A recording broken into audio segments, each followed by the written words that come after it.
Run it. I can't take no loss. I don't even know what it costs. I hit the ground then it go off. Yeah, hit the ground then it go off. Yeah, I really feel it's my time. Think it's my year. Yeah, I really feel it's my time. Think it's my. Welcome to Ecotech interiors. दोस्तों, मेरा नाम है Rajesh and I am the founder of Ecotech interiors. आज हम again Signature Global Park 4 and 5 में अपना 39th flat deliver कर रहे हैं। This flat is 100% English theme वाला फ्लैट। और यहाँ पे देखिए, इंग्लिश थीम का मेरा मतलब ये है कि the kind of interiors which I personally like to do, जहाँ पे हम एक सिंगल कलर स्कीम में पूरे घर को करने की कोशिश करते हैं। The kind of lighting which we try to come up with, पूरे घर में कहीं भी कोई डार्क कॉर्नर्स नहीं, कुछ नहीं। ऐसे घर ही होने चाहिए जहाँ पे रहने में आपको मज़ा आए और हर एक चीज़ की यूटिलिटी डिटेल में मैं आपको समझाऊंगा। एक और बहुत इंपॉर्टेंट बात कि मैं कौन से एरियाज़ में कैसे टाइप के मटेरियल्स हम यूज़ करते हैं, किस तरीके से एक लॉन्ग लास्टिंग स्ट्रक्चर्स को क्रिएट करना चाहिए, साइंटिफिक बिजनेस मॉडल्स वर्क के क्या हो सकते हैं, और रेस्ट ऑफ द हाउस में अगर अदर स्कोप ऑफ वर्क की बात करेंगे तो वो कैसे होने चाहिए। हर एक चीज़ को डिटेल में समझाएंगे दोस्तों। और ये फ्लैट है 4th फ्लोर पे with roof right. It is a very wonderful flat और हर एक चीज़ को 100% ग्रेड 1 कंस्ट्रक्शन की है। और ऐसे ही हम हर फ्लैट में करते हैं, तो ट्राई करेंगे इसको हर एक चीज़ को डिटेल में समझने का। दोस्तों, घर के अंदर चलते हैं और बहुत ही अच्छे से इस काम को समझेंगे। हम स्टार्ट करते हैं घर के किचन से, जो कि सबसे ज़्यादा हैवी यूज़ होने वाला एरिया, और जहाँ पे हर एक चीज़ को थोड़ा इंटेलिजेंटली प्लान करना पड़ेगा। बिकॉज ये घर में जब 3 से 4 बार जब घर में जब कुकिंग हो रही होती है ना, तो उसको वेल प्लान्ड होना ही पड़ेगा। तो ये वाला जो एरिया है इस लेआउट में, ये फ्रिज का प्लेसमेंट हमने अंदर ही किचन में दे दिया, ठीक है। उसके बाद में ये वॉशिंग एरिया है, और नोट कीजिए जो स्टोन जो हमने दोनों साइड स्लैब में जो यूज़ किया है, ये है क्वार्ट्ज वाइट, ठीक है। इसको नैनो वाइट भी बोलते हैं, क्वार्ट्ज भी बोलते हैं, लेकिन मार्केट बड़ा ट्रिकी है। बिल्कुल 100% सेम दिखने वाला एक प्रोडक्ट है जो कि एनीवेज टाइल है। तो आपको समझना पड़ेगा, इंटेलिजेंटली चीज़ों को डिसाइड कीजिए कि क्या आप क्वार्ट्ज को परचेज कर रहे हैं, क्या आप टाइल को परचेज कर रहे हैं। इफ़ दिस इज क्वार्ट्ज, आप बिल्कुल फ्री ऑफ माइंड के साथ में अच्छे से यूज़ कर पाएंगे, हैवीली यूज़ कर सकते हैं उसको, लेकिन वो ग्रेनाइट के इक्विवेलेंट ही होता है। लेकिन वो वाइट वाला जो ऑप्शन होता है ना, कि अपने को पूरा घर ही वाइट में चाहिए, किचन का स्लैब वाइट चाहिए, तो आपको वहाँ पे क्वार्ट्ज लेना पड़ेगा, ठीक है। दूसरा, जब यहाँ पे टाइल्स को जो हमने यूज़ किया है, ये क्लाउड स्कीम में हमने पूरी टाइल्स को यूज़ किया। थोड़ा पास से अगर आप देखोगे ना, it is a very wonderful scheme of tiles, जो कि वाइट के साथ में 100% मैच होता है। हमने बिल्डर का ये सेम टैप यूज़ किया है, जो कि एनीवेज बड़ा हैवी है, हिंदवेयर का टैप है। तो इफ़ यू लाइक इट, तो हम इसको यूज़ करना प्रेफर करते हैं, वाई टू स्पेंड मोर। दूसरा, हमने इसके सिंक को चेंज कर दिया, ये हैंडमेड सिंक बोलते हैं इसको, हैंडमेड सिंक है। और साथ में ही एसएस का हैवी सिंक बोलेंगे इसको, रफ एंड टफ, थोड़ी इसकी डेप्थ भी ज़्यादा है, तो इट इज़ गुड कि आप इसको अच्छे से यूज़ कर पाएंगे। आपका पूरा बिलो द स्लैब काउंटर हो गया विथ सम स्टोरेज हियर, जो कि एक स्टोरेज में अच्छे से काम आ जाएगी।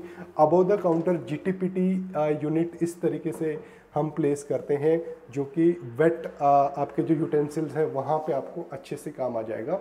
और ये छोटा सा ये एरिया एक हाईलाइट करने के लिए, बिकॉज लेट्स से एक पूरा वुडन एरिया आ गया, उसमें एक छोटे से एरिया में एक छोटा सा लाइटिंग कॉन्सेप्ट के साथ में अगर आपने ग्लास वर्क कर लिया, तो वो एरिया की थोड़ी ब्यूटी एनहेंस होती है, और कुछ ऐसा ही प्लान भी करना चाहिए। सेकेंडली, जब हम कुकिंग साइड में जाते हैं, तो cooking side is actually very good utility terms में। ये वाला एरिया आपका पूरा क्रोकरी के साथ में आ गया with clear glass in the front, lighting concept के साथ में। देखिए, नोट कीजिए, कुछ चीज़ें डिटेल वाली होती हैं कि हमने इसको 2 पार्ट में डिवाइड किया है। If you see this part, ये वुडन वाला पार्ट फ्रंट में, इसके नीचे लाइटिंग है जो इस वाले पार्ट को लाइटिंग दे रहा है, और एक टॉप से लाइटिंग आ रहा है। तो डेफिनेटली एक पूरा बड़े वाला जो एरिया है, तो इसको पूरे को लाइटिंग कॉन्सेप्ट देना है, तो it should be divided in 2 parts so that A equal and uniform lighting is getting spreading here. तो दूसरा, यहाँ पर भी जो पूरा टाइल वर्क करके एक अच्छे वाइट स्कीम ऑफ स्टोन के साथ में यहाँ पे चिमनी आ जाती है। यहाँ पे हमारे स्टोरेज बॉक्सेस आ गए दोनों साइड में, इनफ स्टोरेज है, और ऊपर लॉफ्ट, तो it is more than enough. तो अच्छे से आपको पूरा स्टोरेज का वो मिल गया। और साथ में below the counter storage is 100% Innotech. Innotech hardware की मल्टीपल ब्रांड्स आती हैं, और यहाँ पे समझने वाली चीज़ क्या है कि हम हैटिक जर्मनी को यहाँ पे यूज़ कर रहे हैं। ये बहुत ज़रूरी है कि जब हम किसी ब्रांड को परचेज़ करते हैं तो उसका एक्सपीरियंस और उसका जो यूसेज है ना वो बहुत कंफर्टेबल होना चाहिए। और यहाँ पे तो हैटिक जर्मनी से ऊपर कुछ भी ब्रांड नहीं है इंडिया में। इसके इक्विवेलेंट कुछ ब्रांड्स हो सकते हैं, we need to discuss about it, because वो आपके बजट को भी थोड़ा सूट करना चाहिए उसी हिसाब से। यहाँ पे हमने विकर बास्केट्स का प्लेसमेंट दिया जो कि ड्राई जो आपके वेजिटेबल्स होते हैं वो उसके डेफिनेटली काम आएगा। एक complete setup in the kitchen. और एक बहुत खूबसूरत चीज़ जो कि अगर आप लिविंग एरिया में भी जब आप हैं तो वो नोट करेंगे कि ये रनिंग प्रोफाइल लाइट जो कि एक्चुअल रियल ब्यूटी है, जो यहाँ से चल के पूरे लिविंग एरिया के इस पार्ट तक आती है। और जब आप वहाँ से घर से एंटर भी करोगे ना तो आपको ये चीज़ दिखेगी कि ये इसकी लुक और इसकी लाइटिंग एनीवे डिज़ाइन का पार्ट बनती है। हम बहुत सारे प्रोजेक्ट में कहीं ना कहीं इस टाइप की लाइटिंग को यूज़ करना पसंद करते हैं और जनरली लोगों को अच्छी भी लगती है। और एक बड़ा यूनिक सा जो 8x8 का 8x10 का या फिर 10x10 का ये कमरा होता है, ये रूम है जो कि सिग्नेचर ग्लोबल के सभी फ्लैट्स में है, उसको हमने as a studio cum temple बनाया है। कैसे बनाया है, आ जाइए। यहाँ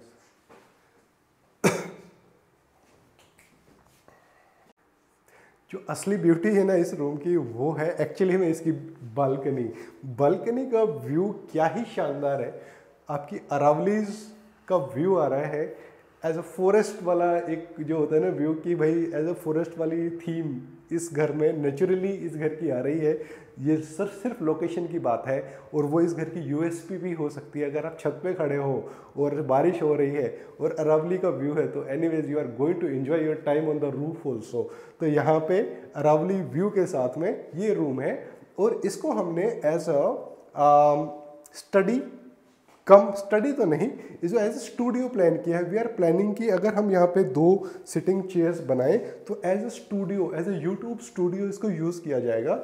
ये पूरे एरिया को हमने वाइट थीम में विद प्रोफाइल लाइट्स हमने इसको यूज़ किया है और ये वाले पार्ट्स में फोकस लाइट्स के साथ में आर्टिफैक्ट एरिया को प्लेस किया जाता है। तो इतने डिस्टेंस के साथ में जब हम ये व्यू देखते हैं तो डेफिनेटली कैमरा का जो व्यू आएगा तो ये रूम बहुत खूबसूरत लगेगा इन द फ्रेम। और ये वाला छोटा सा पार्ट हम एज अ टेम्पल डेडिकेट किया तो पूरा एक वाइट स्कीम में भगवान को भी प्लेसमेंट दी और एक working area as a YouTuber. तो इसको हमने प्लान किया। My client Rajesh Ahuja having that kind of interest. और दूसरा हमने रूफ में ये ट्रैक लाइट्स को प्लेस किया है because it is very important कि जब हमने एक टास्क को लिया हुआ है कि हम बोल रहे हैं कि भाई यूट्यूब का एक सेटअप करना है तो ये जो ट्रैक लाइट्स होती है ना वो एक स्पेसिफिक कुछ एरिया में लाइट फोकस करने के लिए, let's say if I am sitting here and some guest is sitting right here, तो ये वाली लाइट्स ऑन द फेस और उस पर्सन के ऊपर एक हाईलाइट कर देते हैं। एक लाइट का एक अच्छा इफेक्ट आ जाएगा जब हम प्लेसमेंट अपने कर्टन्स की भी करते हैं सारी चीज़ें। तो it is going to be very good utility in terms of my client requirement. तो दोस्तों ये था हमारा फ्रंट रूम। हम चलते हैं लिविंग एरिया में, वहां से वो करते ही आना। लिविंग एरिया की सबसे पहली खूबसूरती है आपने वॉल को कैसे हाईलाइट किया है। इस वॉल को हाईलाइट करने के लिए हमने फ्रेंच मोल्डिंग को यूज़ किया जो कि ये वाली दीवार और ये वाली दीवार दोनों को ही हमने एक यूनिफॉर्म बॉक्सेस हमने यहाँ पे क्रिएट किया। यहाँ पे अच्छे से एक सोफ़ा की प्लेसमेंट आ जाए और इस वाले एरिया में आराम से एक 4 सीटर या 5 सीटर डाइनिंग टेबल को प्लेस किया जा सकता है जो कि डेफिनेटली एक अच्छा लुक देती है। दूसरा हम मटेरियल्स को बताने वाले थे, तो मटेरियल्स को जब हम यहाँ पे वॉल पेंट की बात कर रहे हैं तो वॉल पेंट का मोडस ऑपरेंडी जो हमेशा जो सिग्नेचर ग्लोबल में तो डेफिनेटली होना ही चाहिए, गुड़गांव के हर फ्लैट में वैसे रिक्वायरमेंट पड़ता है कि हम एशियन पेंट्स को यूज़ करते हैं। यहाँ पे हमने किया है एशियन पेंट्स प्रीमियम। और दूसरा यहाँ पे हमने 2 कोट पुट्टी, 2 कोट प्राइमर और 2 कोट पेंट का मोडस ऑपरेंडी फॉलो किया है बिकॉज ये वाली जो फिनिशिंग है पेंट की वो बहुत ज़रूरी है जब आपको एक प्रोसेस फॉलो करना पड़ेगा क्योंकि दीवारों में थोड़ी वेव्स होते हैं क्योंकि अच्छे से फिनिशिंग बिल्डर करके नहीं दे रहा है। तो it is the duty of interiors जो अच्छे से ये पूरा करके दे, अदरवाइज इतना काम अच्छा करके और दीवारों की एक रिफ्लेक्शन ही अच्छा ना आए तो फिर तो क्या ही फ़ायदा। दूसरा हम जब यहाँ पे इस टीवी यूनिट का जब प्लेसमेंट की जब हम बात कर रहे थे, ये वाला पार्ट पूरा आर्टिफैक्ट्स जोन के साथ में हमने बनाया विथ सम फोकस लाइट्स, ठीक है। और यहाँ पे आप आर्टिफैक्ट्स रखेंगे तो definitely it will look great. दूसरा, यहाँ पे 55 से 65 इंच का टीवी आराम से आप प्लेस कर पाएंगे, जहाँ पे हमने लाइटिंग और स्विचेस का स्मार्टली एज पर रिक्वायरमेंट हमने प्लेसमेंट दिया है। दूसरा, जब यहाँ पे हम ये वाले एरिया की बात करते हैं, ये हैं louvres, these are special louvres. और ये शेड ऑफ लूवर्स भी अगेन हमने पहली बार हमने यहाँ पे यूज़ किया है, फैब्रिक फिनिश में है। इससे पहले हमने डार्क ग्रे में हमने इसको यूज़ किया था और देखने में बहुत खूबसूरत लगता है। और ये reflection of light is very much good. Fall ceiling is like हमने ये वाले एरिया में बड़ी कॉन्सील्ड लाइट्स ना देके हमने फोकस लाइट्स को, यू टिल्ट होने वाली फोकस लाइट्स को हमने यहाँ पे यूज़ किया है इन कॉर्नर्स में। और इस वाले एरिया में हमने कॉन्सील्ड लाइट्स के कॉन्सेप्ट को फॉलो किया है, जो कि दो ब्रांड्स हमारी फेवरेट हैं। अगर आप मूड लाइट्स में जाना चाहते हैं तो आप विप्रो में जाइए, उससे अच्छी ब्रांड नहीं है आज के दिन। और अगर आप यूनिटोन में नेचुरल वाइट स्कीम में जाना चाहते हो तो Philips is the best. Now I will show you the bedrooms. जब आप लिविंग एरिया से बेडरूम की तरफ आ रहे होते हैं तो ये पैसेज में हमने ये खूबसूरत डिज़ाइन में CNC with acrylic light effect के साथ में हमने ये पैसेज एरिया को डिज़ाइन किया है। जब आप मास्टर बेडरूम में आते हैं तो प्लीज़ फॉलो में, यहाँ पे कुछ हमने सिविल चेंजेस भी किए हैं जो कि एक्चुअली में बड़े अच्छे से निकल के आए हैं। हमने यहाँ पे क्या किया है कि यहाँ पे वो वाला गेट एक्चुअली में यहाँ पर था, इस फ्रंट में हर कोई इसको सिग्नेचर ग्लोबल के जो ओनर्स हैं वो जानते हैं कि ये गेट यहाँ पे होता है, जो उधर नज़र आ रहा है। इसको हमने बाहर की तरफ शिफ्ट कर दिया और ये वाला एक एक्स्ट्रा स्पेस अपने को बेडरूम में मिल गया। और ये सेम टाइप की आपकी वुडन टाइल्स हमने यहाँ पे यूज़ कर ली है। ये वाले पार्ट में आपका जितना भी कॉस्मेटिक है आप यहाँ पे प्लेस कर सकते हो, जो कि एक एक्स्ट्रा ओब्वियसली एरिया मिला तो आप इसको यूटिलाइज करेंगे। तो दूसरा, इसके अगेंस्ट में यहाँ पे एक बड़ा साइज ऑफ मिरर अगर लग जाता है तो इससे बेटर ड्रेसिंग एरिया हो नहीं सकता।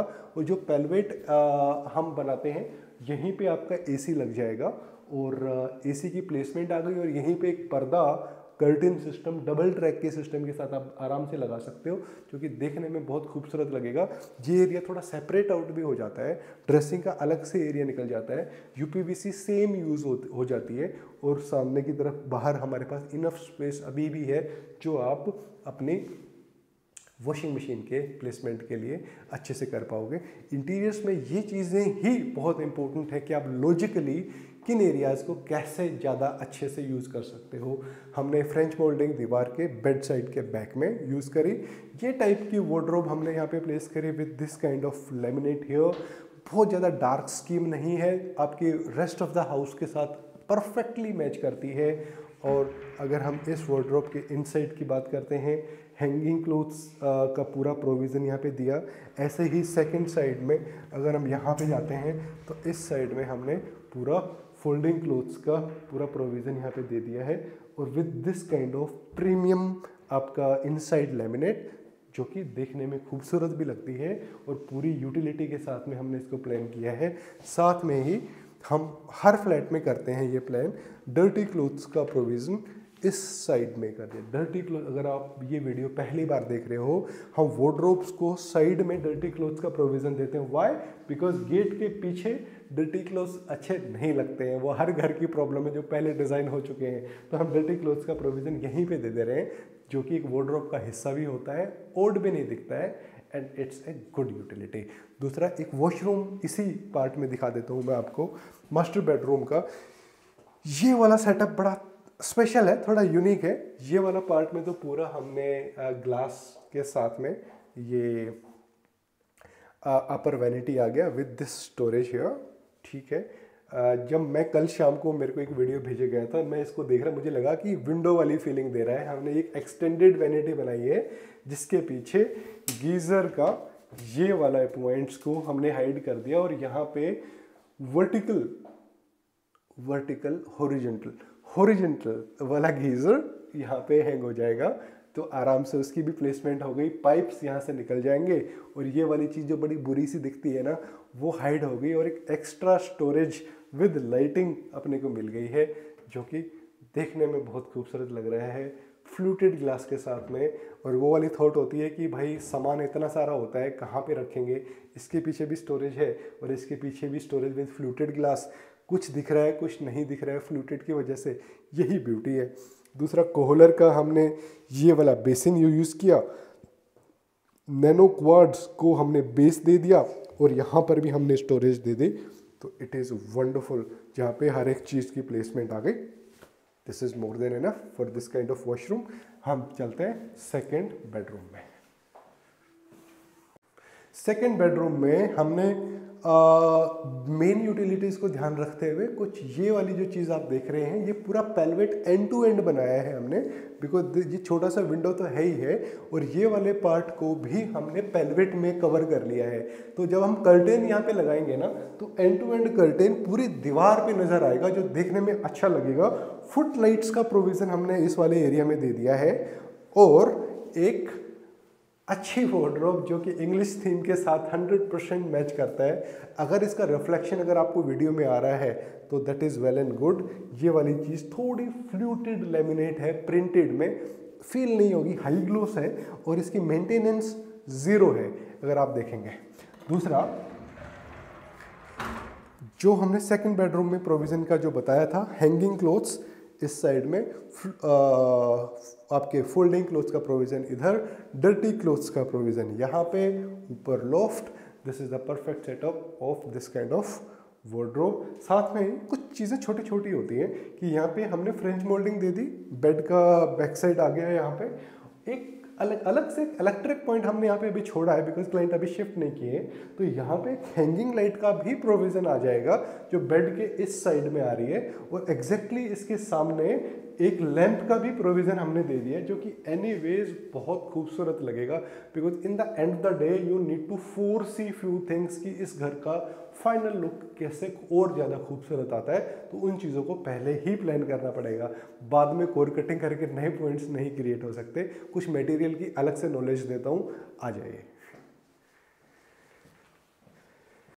दोस्तों, मैंने आपको कमिट किया था कुछ मटेरियल को लेके कुछ एक्स्ट्रा डिटेल्स मैं आपको इस वीडियो में देने वाला हूं, जो इस घर में भी यूज़ हुई है, जो कि जानना बहुत ज़रूरी है हर किसी के लिए। मैं अपने हर क्लाइंट्स को बता रहा हूं, तो आप लोगों को क्यों नहीं।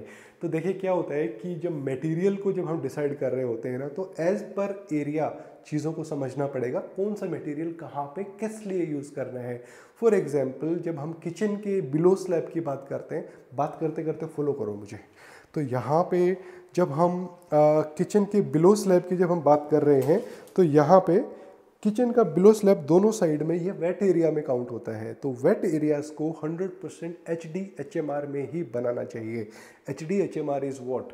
High density high resistance material, जो कि 80% रबर 20% वुड होता है। उसकी खासियत होती है कि वो पानी से ख़राब नहीं होता है, लेकिन उसकी कुछ खामियां भी होती हैं कि उसमें आप हैंडल्स नहीं लगा सकते। क्यों नहीं लगा सकते? कि उसकी जो स्क्रू होल्डिंग कैपेसिटी, स्क्रू लगाएंगे एक पॉइंट पे, अगर वो ढीला होता है तो दोबारा हम उस पॉइंट पे दोबारा स्क्रू नहीं लगा सकते। उसकी लोड बेयरिंग कम होती है। कोई भी 4 फीट से ऊंचा स्ट्रक्चर और कोई भी 3 फीट से लंबा स्ट्रक्चर उसमें नहीं बनाना चाहिए, नहीं तो वो बेंड होने के चांसेस मैक्सिमम होते हैं। अगर आप किचन को, लेकिन फिर भी मैंने पूरा स्लैब, बिलो स्लैब पूरा वुडन में किया, HDHMR में किया। कैसे किया कि इसमें जितने सारे बॉक्सेस हैं कि हर 1 फीट 2 फीट के बाद ना इसका लोड बाइफर्केशन हो जाता है, तो इसमें प्रॉब्लम नहीं आती है। इसीलिए बात होती है कि जब नॉर्मल कारपेंटर कैटेगरी के जो हमारे भाई हैं, उनको इनका एक साइंटिफिक मॉडल नहीं पता है कि कौन सा मटेरियल कहाँ पे कैसे लगाना है, तो वहाँ पे वो प्रॉब्लम आती है। तो वो गाइडेंस एक्चुअली में क्लाइंट को हमारी रिस्पॉन्सिबिलिटी हो जाती है। That is why we create such good structures. लेकिन अब किचन के अबव स्ट्रक्चर के मटेरियल की बात कर लेते हैं। यहाँ पे 3 टाइप का मटेरियल यूज़ किया गया है। पहला कि दीवार को टच जो किया है स्ट्रक्चर, वो HDHMR 6 to 8 mm he use होना चाहिए। उससे क्या फ़ायदा हो जाता है कि आपका जो पानी से जो रेजिस्टेंस, पॉसिबली कई बार सीपेज आ जाती है, तो उसकी वजह से आपका मटेरियल, आपका एरिया ख़राब नहीं होगा। दूसरा, सेकेंड एरिया आता है ये वाला फ्रंट शटर। फ्रंट शटर का वेट सबसे कम खुद का वेट जो मटेरियल का जो कम होगा वो वाला मटेरियल होना पड़ेगा। HDHMR वुडन से भी, प्लाई से भी भारी होता है, तो HDHMR का केस चला गया, फ्रंट शटर पे नहीं लगाना। दूसरा प्लाई का वेट भी एनीवेज बहुत ज़्यादा होता है कंपेयर इस टाइप के हार्डवेयर्स को रेजिस्ट करने के लिए, तो यहाँ पे प्लाई भी नहीं लगानी। ये होना पड़ेगा MDF सिर्फ फ्रंट शटर पे लगाते हैं, और उससे क्या होता है कि एक तो प्रेजेंटेशन जो होती है इस मटेरियल की बड़ा स्मूथ होता है, तो लेमिनेट अच्छे से पेस्ट होकर प्रेजेंटेशन अच्छी आ जाती है फ्रंट वाली। दूसरा, इसका जो खुद का वेट की कम होने की वजह से जो हिंजेस हैं, किसी भी ग्लोबल कंपनी की वारंटी MDF के वेट की कैलकुलेशन पे होती है। तो अगर आप हैटिक यूज़ कर रहे हो, हैफले यूज़ कर रहे हैं, अच्छी कंपनीज की बात कर रहा हूँ, तो वहाँ पे उनकी वारंटी तभी मिलेगी जब फ्रंट शटर MDF में है। तो आप इस चीज़ को समझना कि इन चीज़ों को उसी तरीके से यूज़ करना है। इन चीज़ों के बारे में जनरली किसी को भी पता नहीं होता।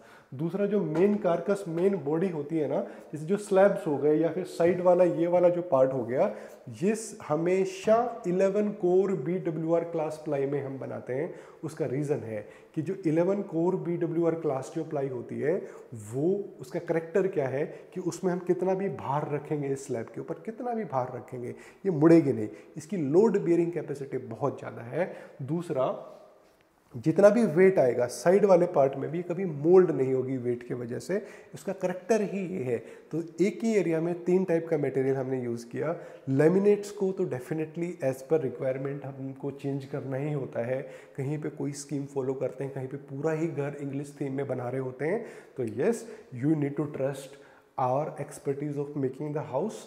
यूटिलिटीज़ को हम बड़े अच्छे से समझते हैं, घर के अंदर घुसते हमें पता चल जाता है कि कहाँ पे क्या चीज़ को प्लान करना चाहिए, and we genuinely give our suggestions. और कई बार ना क्लाइंट्स गलत भी होते हैं, तो we try to tell them so ऐसे नहीं, ऐसे करो। तो type of material is explained and our working style. So I hope आपको घर अच्छा लगा होगा, और क्लाइंट एक्सपीरियंस आपने या तो अभी देख ही लिया होगा स्टार्टिंग में वीडियो में, या फिर हम अभी डालेंगे। और ज़रूर हमसे बात करें हमारे दिए हुए नंबर पे ही। All right guys, thank you for watching this video. Start. आजा। दोस्तों, जो ये फ्लैट है ना, जो मैंने आपको पूरा इंटीरियर जो एक्सप्लेन किया है, ये है 4th फ्लोर। और इसका ख़ास बात है इसका रूफ राइट। इतनी बड़े घर की आपकी पूरी रूफ का राइट एक्सक्लूसिवली आपके पास में है। वो सबसे अच्छी चीज़ जो मुझे लगी वो ये व्यू है, अरावली का व्यू। छत पे बैठे हुए यहाँ पे 4 दोस्त बैठते हैं, तो ये व्यू को एंजॉय करते हुए अगर आप चाय पी रहे हैं और अपनी फैमिली के साथ बैठे हुए हैं, यही तो यूटिलिटी होती है एक अच्छे घर की। और एक अच्छे घर का हर एक USP को समझाना आपको खुद एनालाइज करना पड़ेगा, because even me as a investor अगर मैं इस प्रॉपर्टी को देखता हूँ तो ये बहुत खूबसूरत प्रॉपर्टी है, जो कि एक अच्छे तरीके से डिज़ाइन किया गया और एक अच्छे राइट्स के साथ में, व्यूज़ के साथ में। मेरे लिए तो हर एक छोटी चीज़ इंपॉर्टेंट होती है, तो मैं हर एक इन चीज़ों को ही नोट करता हूँ। छत पे खड़े हैं, आपका बालकनी का व्यू क्या है, आपका छत का व्यू क्या है, हर एक चीज़ इंपॉर्टेंट है। और इसकी यूटिलिटी एनीवेज इस रूफ़ की बहुत होती है। रूफ़ के साथ घर मिल जाना, इससे बेटर कुछ भी नहीं है। नीचे रिजर्व पार्किंग है, छत का पूरा राइट है, और बहुत खूबसूरत इंटीरियर। यही है एक अच्छे घर की डेफिनेशन।